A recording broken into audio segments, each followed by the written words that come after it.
Assalamualaikum warahmatullahi wabarakatuh. Selamat berjumpa kembali bersama Bapak Bambang Asihno. Video yang kami upload kali ini materinya masih makromolekul, merupakan materi terakhir untuk makromolekul. Fokusnya pada lemak. Video ini kelanjutan dari video yang sudah kami upload lebih dahulu, yaitu dengan materi protein. Jangan lupa selalu berdoa sebelum belajar. Yuk kita ikuti tayangan berikut sampai selesai. Makromolekul yang sudah kita pelajari, polimer, karbohidrat, protein, dan lemak. Nah, sekarang yang kita pelajari adalah lemak. Lanjut. Jangan lupa klik subscribe. Lipid. Nah, sebelum kita masuk ke lemak, kita akan mempelajari dulu kaitannya dengan lipid. Apa lipid hubungannya dengan lemak? Ya. Lipid didefinisikan senyawa organik yang terdapat di alam. Dia tidak larut dalam air, larut dalam pelarut organik nonpolar, contohnya hidrokarbon, dietil ether. Lanjut. Kelas lipid. Lipid dibagi menjadi lemak dan minyak. Terpena, kemudian steroid, senyawa lain yang penting. Nah, yang kita pelajari untuk kurikulum SMA adalah lemak dan minyak. Sedangkan terpena, steroid, senyawa lain yang penting tidak dipelajari di SMA. Inilah perlunya saya mengemukakan kaitannya dengan lipid. Jadi lemak bagian dari lipid. Lanjut. Dasar penggolongan kelas lipid itu adalah kemiripan sifat fisiknya. Tetapi hubungan kimia, fungsional, dan strukturnya, fungsi-fungsi biologisnya berbeda. Jangan lupa klik subscribe. Lemak dan minyak. Lemak atau fat dan minyak adalah trigliserida atau triasilgliserol. Struktur umum lemak atau minyak adalah seperti ini. Jadi ada R1, R2, R3, COO. Nah, ini suatu triasilgliserid. R1, R2, R3 merupakan rantai hidrokarbon. Jika R1 sama dengan R2 sama dengan R3, dikenal dengan lemak sederhana. Jika ada 2 R atau 3 R yang berbeda, dikenal lemak campuran. Jangan lupa klik subscribe. Masih lemak dan minyak. Contoh lemak sederhana. Nah, ini R1, R2, R3 sama. Namanya gliseril trioleat atau triolein. C17H33. Nah, ini semuanya sama. Ini berasal dari, ini namanya oleat. Jadi berasal dari asam oleat. C17H33COOH. Karena di sini COOH-nya hilang, jadi asamnya yang hilang sehingga namanya tinggal oleat. Contoh yang lain. Ya. Sehingga ini namanya gliseril tristiarat. Ini R1, R2, R3 sama. Ini namanya stiarat. Ini sebenarnya berasal dari asam stiarat. Rumusnya C17H35COOH. Nah, ini COOH-nya hilang, maka kata asamnya juga hilang. Nah, jadi COO hilang, jadi asamnya hilang. Sehingga tinggal namanya stiarat. Lanjut. Contoh lemak campuran. Nah, R1, R2, R3 berbeda, namanya gliseril lauropalmitostiarat. Nah, ini berasal dari laurat. Kalau ini berasal dari palmitat, ini namanya stiarat. Nah, ini berasal dari asam laurat. C11H23COOH. COOH-nya hilang sehingga nanti tinggal laurat. Nah, ini sehingga COOH-nya hilang sehingga namanya tinggal laurat. Kemudian ini dari asam palmitat. Rumus kimianya C15H31COOH. COOH-nya hilang sehingga namanya palmitat. Ini berasal dari asam stiarat. C17H35COOH. Nah, di sini COOH-nya hilang, tinggal C17H35 sehingga namanya stiarat.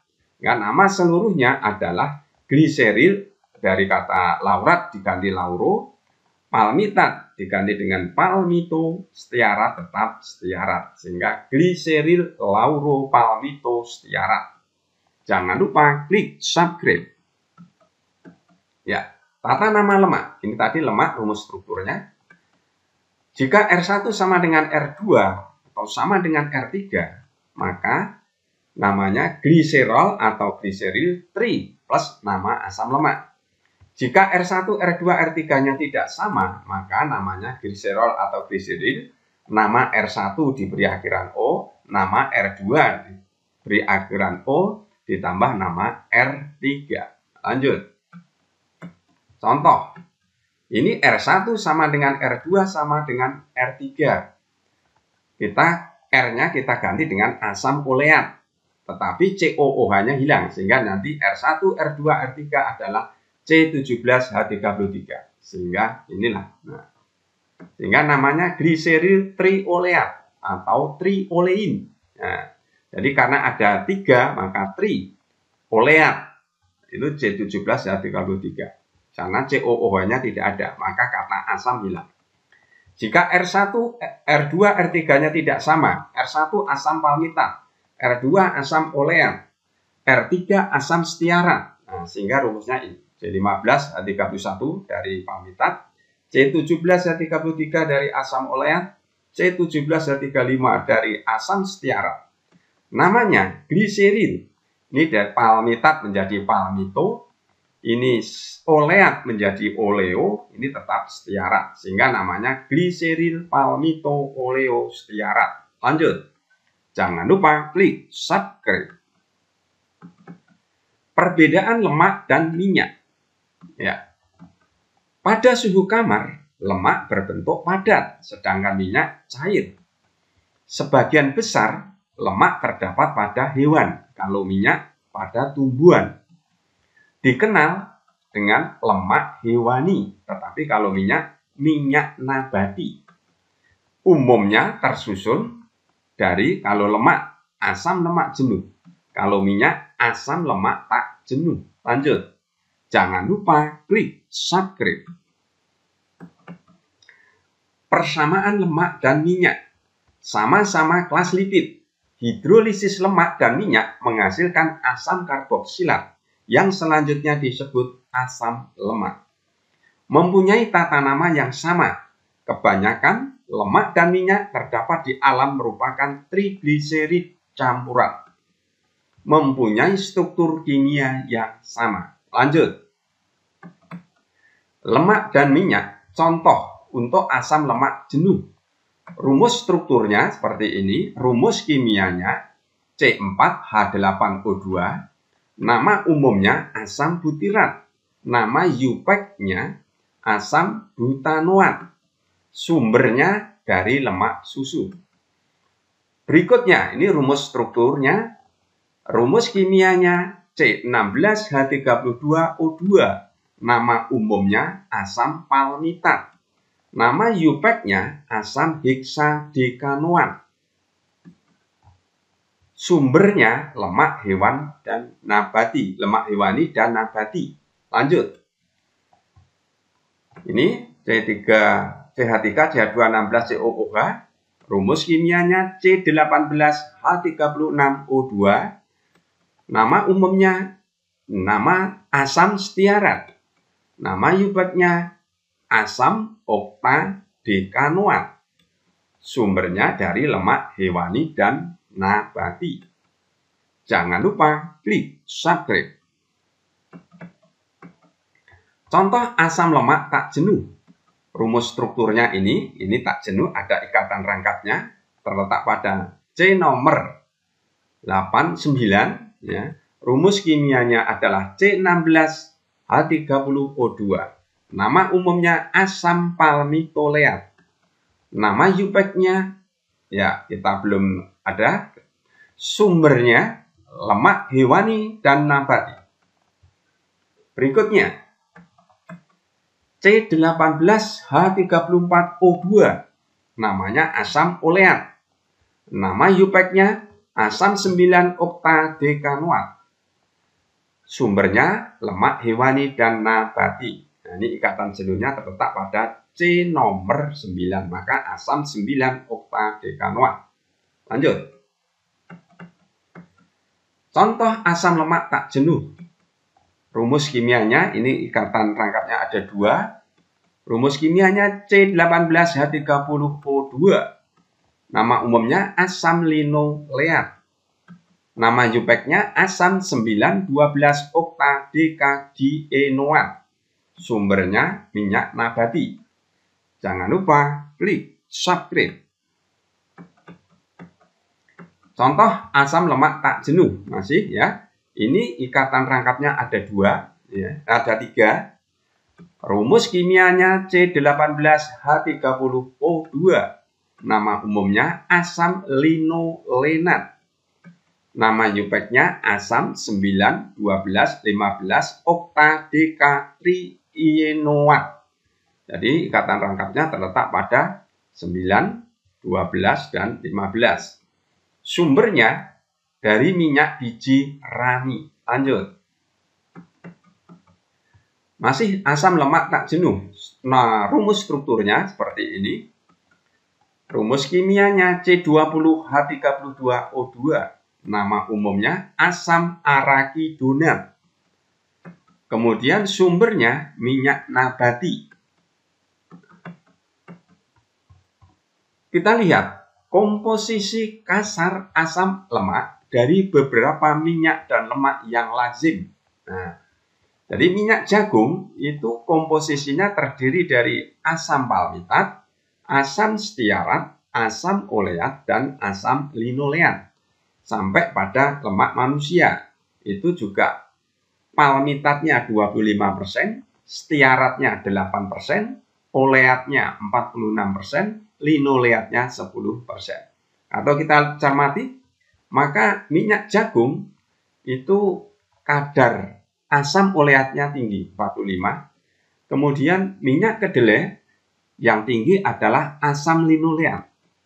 Sementara minyak babi, mentega, dan lemak manusia yang tinggi adalah asam oleatnya. Sedangkan yang paling rendah, minyak jagung itu paling kadarnya rendah adalah asam stearat. Minyak kedelai juga asam stearat. Untuk minyak babi dan mentega, asam linoleatnya adalah paling kecil.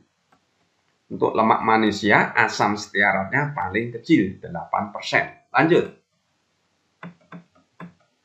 Sifat asam lemak. Semakin panjang rantai atom C, titik lebur asam lemak semakin tinggi. Asam lemak tidak jenuh mempunyai titik lebur lebih rendah dibanding asam lemak jenuh. Karena ikatan rangkapnya banyak sehingga titik leburnya rendah.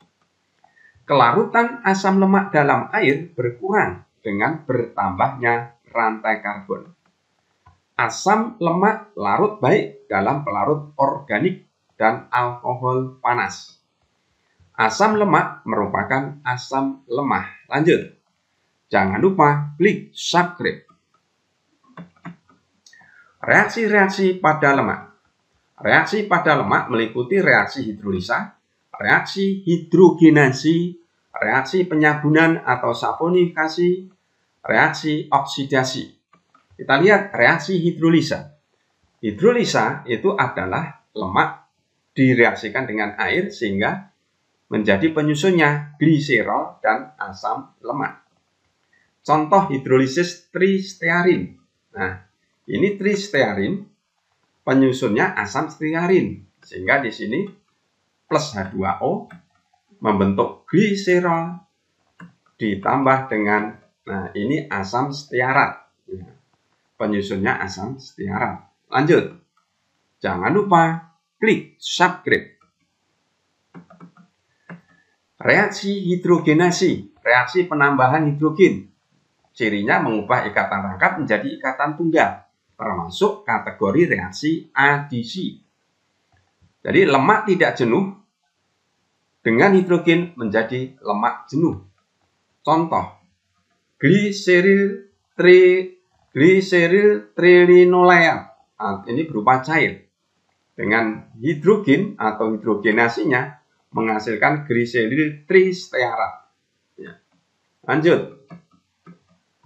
Reaksi penyabunan, pembentukan sabun, yaitu lemak dengan basa kuat. Hasilnya sabun plus gliserol. Nah, ini suatu lemak namanya gliseril tristearat. Dengan basa kuat NaOH, maka menghasilkan ini suatu sabun namanya natrium stearat. Dan mestinya gliserol. Ya, lanjut. Jangan lupa klik subscribe. Masih pada reaksi pada lemak, reaksi oksidasi. Asam lemak tidak jenuh, ini akan mengalami oksidasi menghasilkan asam lemak jenuh dan karboksilat. Kalau ini dioksidasi lanjut, menghasilkan aldehid yang menyebabkan bau dan rasa tidak enak atau istilahnya tengik. Lanjut. Jangan lupa klik subscribe. Asam lemak penting. Omega 3 termasuk lemak tidak jenuh. Asam lemak esensial, penurun kolesterol. Omega 6, asam lemak tidak jenuh, tidak dapat disintesis tubuh. Omega 9, lemak tidak jenuh, dapat disintesis tubuh, dikenal asam oleat, penurun kolesterol. Lanjut. Fungsi lemak. Lemak dalam tubuh berfungsi sebagai sumber energi dan cadangan makanan. Yang kedua, lemak kita peroleh dari makanan berlemak seperti daging, susu, keju, dan kacang-kacangan. Di bidang industri, lemak terutama digunakan untuk membuat sabun dan margarin. Dewasa ini berbagai jenis minyak nabati, seperti minyak jarak, minyak sawit, diubah menjadi bahan bakar yang disebut biodiesel. Jangan lupa klik subscribe. Terima kasih. Mudah-mudahan tayangan ini bermanfaat untuk kita semua. Wassalamualaikum warahmatullahi wabarakatuh.